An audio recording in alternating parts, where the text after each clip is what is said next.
everyone, my name is Lowko and welcome to another StarCraft 2 video. Now I know it's been a little while, but it's time for another viewer match. This is going to be a Diamond League match of Zerg versus Protoss. I am ready for something a little bit out of the ordinary. Spawning here in the top left hand corner of Catalyst LE and playing with the red Zerg drones. Already going for the double gas and then cancelling them again, so a double extractor trick. We have none other than the most menacing superhero of all time, and he goes by the name of Mouse Man.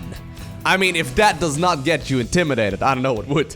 And his opponent spawning in the bottom right-hand corner. I have to apologize already. I'm probably gonna pronounce that Z as an S the longer that this game goes on. But we have none other than the blue Protoss who goes by the name of Spirix. Spirix from clan Kutus. Spirix from something like that. I'm gonna go with Spirix. I'm probably gonna mispronounce that the longer that this game goes on. Quick spotting pulled out here for Mouse Man. He decided to delay this Overlord for a little while. Now, he did send a drone. Oh, no. Oh, God. Okay, Mr. Mouse Man.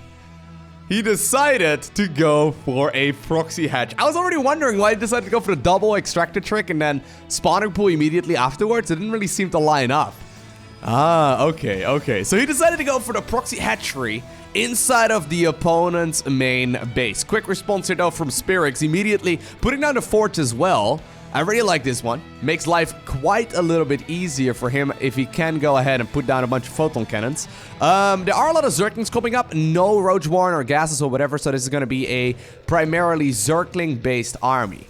Zealot now out already though, but here we do see that fort finishing up as well. Spirit decided to save up some resources. Still decides to go straight into the Cyber Core as well. Quite a ballsy move here. He does need to respect the hatchery though.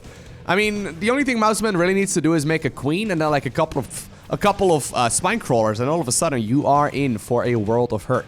Zerglings moving across the map. A couple of drones now coming up as well. I really like that. So he's planning to go for well, he does need to put that zealot in the gap. Oh no, you don't want it over there. Oh, okay. The zealot is all greased up in you know, Vaseline or whatever before it left the gateway. It's still gonna be able to slick back straight into that little nuke. Another photon cannon though is coming up right now. We see double spine crawlers going up. No queen. He really needs to make a queen. Mouseman, you gotta make a queen, dude. That queen is like top priority. Basically, when you want to go for a push like this, you go for the queen and lay down a tumor. Then you're gonna be an imminent threat the entirety of the game. Spine crawlers now coming up. Now, obviously, once this hatchery falls, and I do think that the photon cannon eventually is gonna be able to clean that up. The creep will start subsiding, right? So all of a sudden, the spine crawlers are you know, gonna bleed to death, or at the very least, they can't reposition themselves. More photon cannons coming up. We see that starport, or rather the cybernetics core right now, researching warp gates. I would like to see a starport. I think that would be a really helpful addition to this army. Here we go though. Spine crawler did finish up, but that photon cannon is still going to town. Zerglings actually may very well be able to kill that. There's a second photon cannon now finishing up here as well though, and apparently eventually we do see that Stargate coming up here from Spirix. A shield battery is gonna help out a lot, and I do think that while the Zerglings make a valiant effort, and apparently the Adept tries to sacrifice itself as well, eventually the Protoss player manages to hold this in a very clean way. I gotta compliment the Protoss player here though. That was nicely responded. Right, he's now even, well, going for the Twilight Council and another Forge. I guess he's anticipating to lose this one right over here. He's thinking really quickly. I guess he's been cheesed one too many times. I really feel like a creep tumor would have changed everything though. A queen could have tanked so much of the damage. Still, Zerglings now moving around. I really like this decision. The Protoss mineral line is 100% vulnerable. Of course, probes though can still do a lot of damage. The Zerglings going straight into the middle of that mineral line.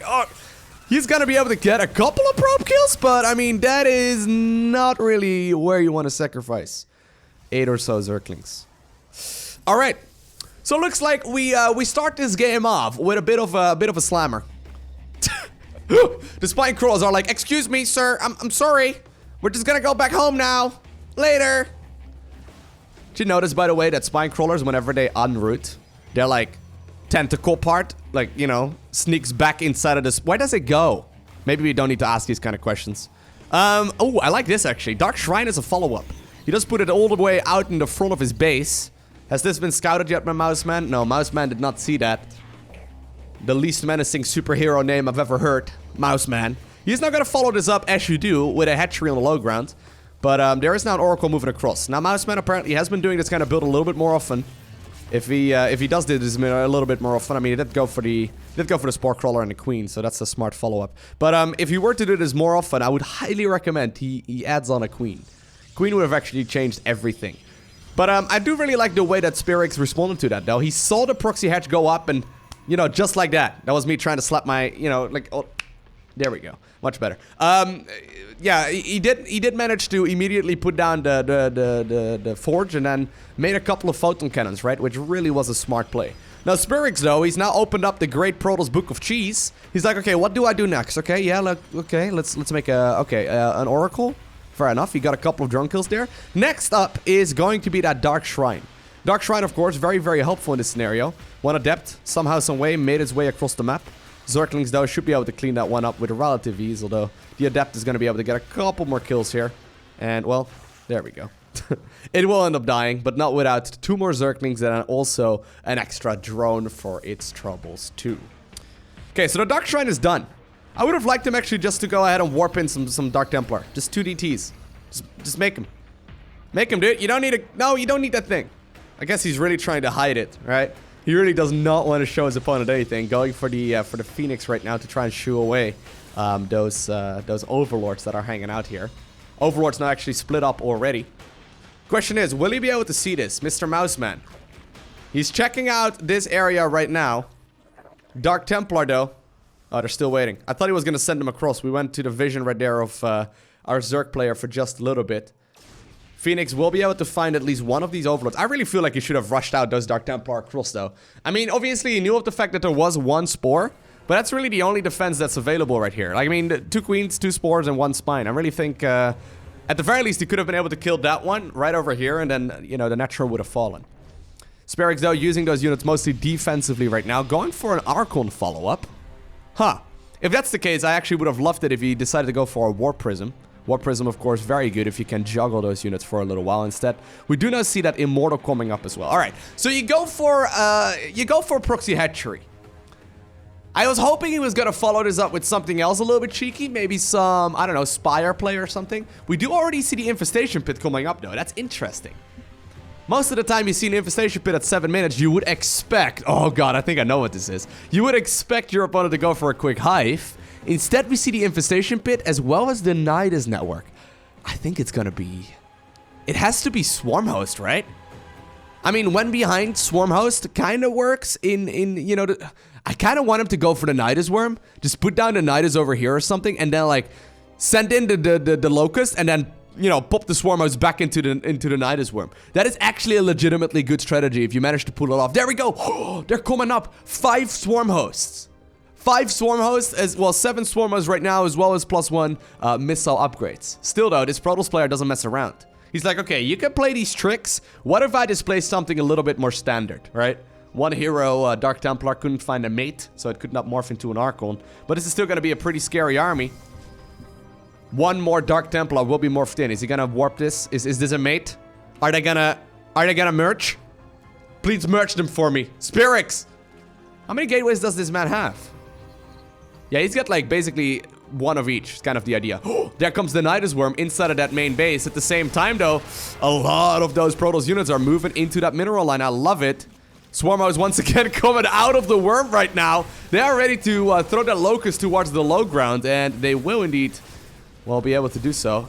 You cannot underestimate this whatsoever, right? Swarmos apparently are still in the worm. I actually would have loved it if he decided to unload those right now. Mass recall, though, was forced. And yeah, the majority of those Protoss units are once again back into the safety of that main base. They did not get the kill on the hatchery, which is nicely done. But they did manage to get 23 drone kills there. Solid work here, though, by Spirix. Gotta say, I really like that. Yeah, the Swarm Host, I think he could have actually unloaded some of them and then deal some damage as well. Would have probably been able to deal quite a bit of damage too, because it's really easy to underestimate this kind of army, but not quite going to be the case. Okay, so now Zerg is at a bit of a weird position, right? Spirix has done a wonderful job just simply transitioning towards a bigger economy, slowly taking his natural, then following it up with a third base. He's now going for additional Stargates and then also a fleet beacon. So we will be seeing that carrier switch here from Spirix. When in doubt, carrier is always a good option. Now, there are more Swarmos coming up. This is a bit of an awkward scenario to be in right now for Mouseman. He's made that Nydus Worm. He's made the Infestation Pit. He made a lot of Swarm hosts, but right now he's kind of, you know, at a bit of a weird point because he can't attack with him. He's actually forced to leave some of these at home as well. Now, one changeling apparently pretending to be a zealot. It will walk by all of these adepts and then the single one of those Dark Templar here as well. A couple of Swarmos though, just finishing up, and that should be more than enough Locust to get rid of that army. Swarmos are actually really strong. It's just that they're not that great as fighting units, I suppose. But look, their damage output is legit. Well, if your units shade away, obviously, it's a little bit more tricky. Another Overseer though. Oh, I like this. He decided to go for Nematized Carapace as well. Get the Overseer speed upgrade. And now he's moving across the map. There we go. Changeling, put up one of those worms. If you can unload all of these swarm hosts on the other side of the map and then just put them back into the worm, there's a lot of potential damage output. Keep in mind, this comes after a freaking in-base hatchery rush. Here we go. Swarm hosts are unloading. The locusts are charging. Get back into the worm. Get back into it. There we go. I love it. Well, not every single one of them got them off, but still, ooh, look at that damage output. Locust absolutely smashing that Nexus. At the same time, though, a couple of these adepts shaded into the main base. Nicely done by Spirix, using that multitasking to his advantage. Really dealing a lot of damage already with these swarm hosts, but you can see, or with these adepts though, but you can see it's still pretty solid amount of damage. Another Overseer has now made his way towards the right-hand side of the map. I think he's planning to go for maybe another worm. Nexus will be retaken here by Spirix. But the thing is, you know, it's all nice what Mouseman is doing. The thing is, though, what exactly does he plan on countering carriers with, right? Because Spirix made a massive investment. Sure, he ended up losing the Nexus here, but it only evened up the score, right? First Nexus ended up dying here. I can imagine that the other third right here or I guess the third one is going to be in a little bit of trouble. But eventually, and I've seen this happen 100 times before. I've had it happen 100 times before myself as well. What are you gonna do when the carriers start moving? Because there's one spore and like a handful of queens, right? That's basically it. Here we go, though. A lot of Swarmos have once again tunneled their way to the other side of their map. They are now waiting to be used here as well. I would love it if he decided to move those locusts into the direction of the third. There we go. Okay, well, that pylon is gonna be in a lot of trouble. I don't know if you need to target fire down the Nexus, though. Well, the Nexus will go down if the Protoss player does not attack. But here are the carriers. Here are the carriers. Mouseman knows about it right at this point as well. He goes for a bunch of additional spine crawlers. I guess that's mostly to respond to those adepts. The thing is, though, once again, he managed to snipe a base. But this Protoss player is still sitting on 2 right now, right? Economy-wise, they're pretty much even. And I actually vastly, you know, prefer the army here of Spirix. Carriers are just so very good, in particular when your opponent doesn't have any counters. Believe it or not, when there's no units to shoot up, units that shoot up, or rather units that shoot down are really nice. Anyway, carriers are now moving in. There are these spore crawlers that are just about to finish up, but the interceptors are already flying across. A lot of Dark Templar. That damage output is very, very nice. Mouseman maybe tried to go for, I don't know, Neuroparasite or anything along those lines. For now, he's mostly just sacrificing these units. Infestors once again dealing the damage. Another Nexus, though, did end up getting killed there. Swarm Host still raining those locusts forward. But the thing is, what are you going to do against these carriers? I really think he needs to put those Swarm Hosts back home. There we go. Bring them back home. Try and you know, get rid of this ground army and hope that your Spore Crawlers are strong enough to clean all of this up. Nydus Network unloading as much of this as possible. If Mouseman manages to kill that worm, actually, it's pretty awkward. Couple of locusts now, though, moving forward, and you will notice the damage output here once again, right? They're going to be able to get rid of most of this army. Now, there's no detection available other than these spores. Yeah, Spore Crawlers actually do not have enough vision radius to see those Dark Templar. So, I mean, well, some of the Dark Templar are somewhat visible, but look, the Archon ended up dying there. Oh my god, this is so cheeky. The one Phoenix actually helping out a lot too, right? Oh, the fungal growth actually on top of all of those Dark Templar. It will make it so that Mouseman cleans up the majority of those units, but still, there are so many carriers in the air, and, I mean, well, there's a lot of Swarm Host, and I like them, don't get me wrong. The Swarm Host counterattack was a good idea, but, yeah, the carriers, I feel like they are proving a little bit too powerful. 2 more Stargates here coming up for Spirix. He's got another carrier in production. He's once again going for the 3rd base. While the Zerg here is going for all kinds of tricksy moves. I feel like it's the Protoss player who's playing a lot more standard who's the one to be in a magnificent position, right? Going for something a little bit more aggressive, but I'm realizing, wait a second, my opponent doesn't have anything that shoots up. If I manage to get a couple of carriers out, I'm gonna be able to deal a huge amount of damage. And these spores, I mean, they're pretty decent, but every single last of them right now will likely be cleaned up. I mean, no, I mean, he wants them to fight the air units, but the thing is, these locusts can't fight air. Locusts do not shoot up. You need to get that spore crawler rooted once again. Maybe he's trying to have the locust, you know, take some of the damage of the interceptors. 4th Nexus, now also acquired here by Spirix. I feel like Mouseman's time is at an end, as Spirix is the one who obtains the victory. But I wanna give a quick applause for the creativity of the Mouseman. First, he's got such a menacing nickname. But then he also goes for the Proxy Hatchery into the Nydus Swarm host style. Didn't quite go in his favor here. Spirix proved a little bit too powerful, but I do like the effort. I hope you enjoyed watching this video. Now, if you got an awesome game that you recently played of StarCraft 2 yourself as well, you can go ahead and submit it to replays at LowkoTV. Just a simple email address, so you can go ahead and check it out and hopefully enjoy or share your replays with me. So hopefully we can go ahead and enjoy this as well. So go ahead and submit your replays, your best game, to replays at LowkoTV. I prefer games that are a little bit crazy. Just, you know, because they're usually more fun to cast.